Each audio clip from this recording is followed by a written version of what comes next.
지난 7년간 요양병원 5곳 중 한 곳이 폐업했습니다.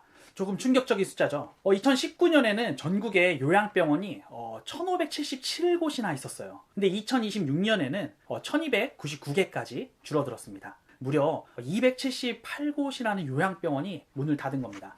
쉽게 말하면 요양병원 5곳 중 한 곳이 이 시장에서 사라졌다는 거죠. 근데 조금 이상하지 않습니까? 지난 7년간 우리나라의 노인 인구는 오히려 굉장히 많이 늘었습니다. 2019년에는 65세 이상 인구가 913만 명이었고 2026년에는 그동안 150만 명 이상이 늘었어요.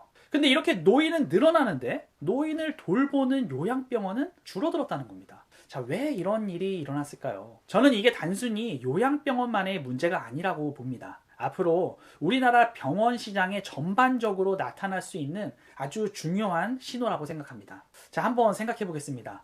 요양병원이 이렇게 많이 줄어든 이유는 다양한 이유가 있겠죠. 근데 저는 두 가지로 봅니다. 첫 번째는 공급 과잉입니다. 조금 이상하게 들릴 수 있어요. 네. 노인은 이렇게 많이 늘어났는데 무슨 공급 과잉이냐 이렇게요. 근데 그 숫자를 조금 안으로 들여다보면 이해가 됩니다. 제가 아까 2019년도부터 2026년 사이에 5곳 중 한 곳이 폐업했다고 말씀드렸는데 그 앞에 10년 동안 9년에는 우리나라의 요양병원이 755개였습니다. 다시 말해 10년 사이에 2배가 늘어난 거예요. 물론 그 사이에 노인 인구도 늘었죠. 그런데 비율적으로 요양병원이 너무 급격하게 늘어난 거예요. 쉽게 말하면 수요도 늘었지만 공급은 더 빠르게 늘어난 겁니다. 네. 이 시기에 요양병원 개원 붐이라는 것이 있었거든요. 조금 속된 말로 요양병원 개원하면 돈이 된다 이런 말이 돌기 시작하니까 조금 성공한 원장님들은 일반 병원을 접고 요양병원을 개원하기 시작했죠. 실제로 저도 2014년도에 생각나는 원장님이 한 분 계시는데요. 인천의 한 동네에서 꽤 자리를 잘 잡은 내과 원장님이었어요. 봉지기 원장님을 3분이나 두고 안정적으로 내과를 운영하던 원장님인데 어느 날 갑자기 그 후배 원장님께 병원을 물려주시고 요양병원을 개원했습니다. 그만큼 요양병원 개원 붐이 있었던 시기죠. 근데 저는 이 흐름을 보면서 요즘 피부 미용 시장도 비슷하다라는 생각을 많이 합니다. 수요는 분명히 많죠. 예뻐지고 싶고 젊어지고 싶고 관리받고 싶고 이런 사람들은 계속 있습니다. 저도 그래요. 네. 근데 문제는 공급입니다. 요즘 개원한다고 해서 제게 연락 주시는 원장님들 보면은 아주 많은 분들이 그 비급여 미용 쪽을 생각하고 계십니다. 수요가 늘어도 공급이 더 빠르게 늘어나고 있는 모습입니다. 그러면은 어김없이 과열이라는 게 생겨요.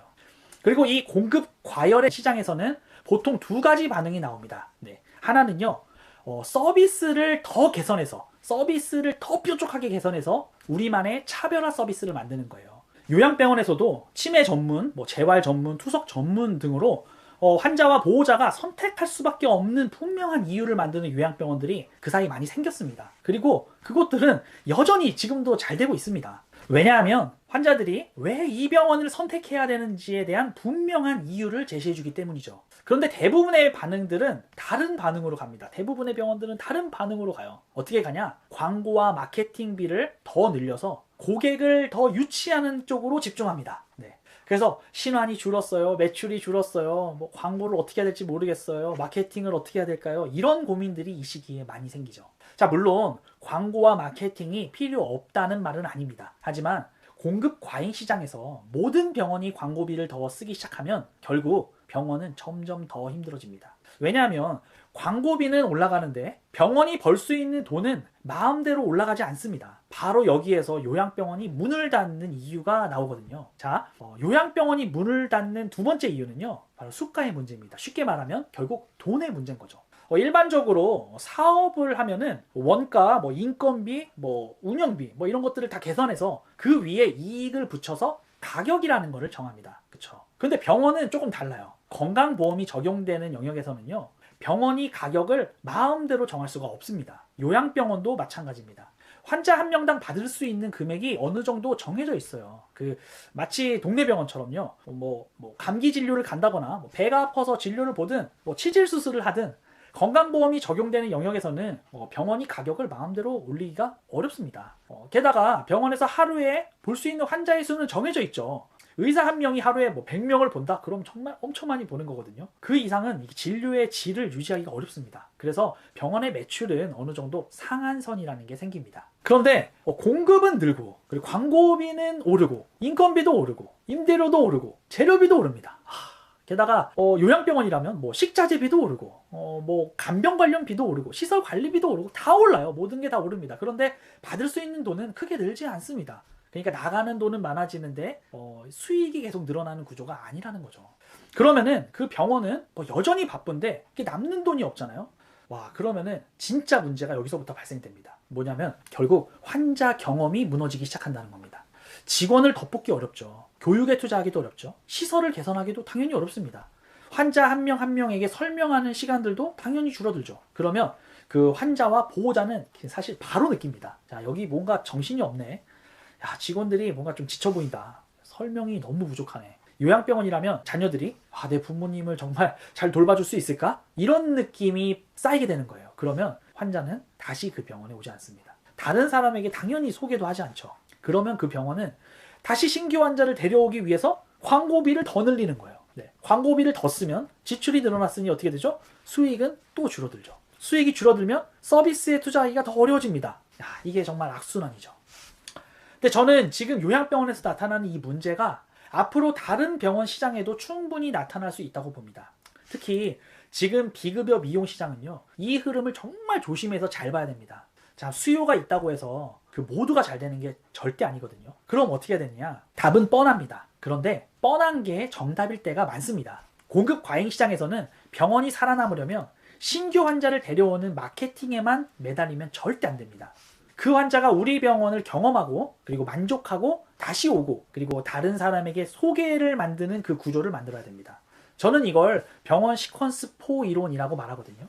사실 광고는 환자를 한 번 데려오게 할 수 있습니다. 근데 그 환자를 다시 오게 만드는 건 광고가 아닙니다. 예약의 접촉점, 전화 응대, 원내에서의 직원의 표정과 말투, 그리고 원장님의 설명과 치료, 그리고 치료 후에 환자의 관리, 이 모든 경험이 쌓여서 병원을 판단하게 되는 거죠. 요양병원은 앞으로 없어지지 않을 겁니다. 피부과도 없어지지 않고요. 뭐 내과, 정형외과, 동네 항문외과 다 없어지지 않을 겁니다. 사람은 계속해서 아플 거고요. 계속 더 나은 삶을 원하죠. 그런데 모든 병원이 살아남지는 못할 겁니다. 앞으로 시장에서 선택받는 병원만 남게 되겠죠.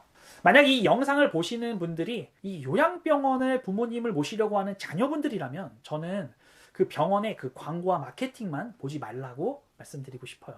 정성을 다합니다. 부모님처럼 모십니다. 이런 말은 어느 병원이든 할 수 있습니다. 중요한 건 실제 경험입니다. 보호자가 어떤 경험을 했는지, 직원들이 어떻게 응대하는지, 의료진이 얼마나 설명을 잘해주는지, 입원 후에 관리를 어떻게 하는지, 이런 것들이 다 꼼꼼하게 보셨으면 좋겠습니다. 그리고 이 영상을 보시는 분들이 병원의 원장님이시라면 저는 오늘 이 요양병원의 폐업 숫자를 단순히 그냥 요양병원 뉴스로만 보지 않으셨으면 좋겠습니다. 앞으로 우리 병원 시장 전체에 던질 질문입니다. 우리 병원은 환자가 다시 오고 싶은 경험을 주는가? 환자가 우리 병원을 경험하고 나서 여긴 다르다. 여기는 또 오고 싶다. 주변 사람들에게도 소개하고 싶다. 이런 생각이 하게끔 하는 병원인지를 한번 고민해 보셨으면 좋겠어요. 그리고 이러한 병원을 만드는 방법은 제가 이 아래 댓글에, 고정 댓글에 영상 링크를 하나 남겨드릴 겁니다. 실제로 의사 9,000분 이상이 라이브로 들은 병원 시퀀스 4 이론에 대한 영상입니다. 무료니까요. 이 영상을 꼭 시간 내서 한번 보셨으면 좋겠네요. 더 나은 병원이 되었으면 좋겠습니다. 감사합니다.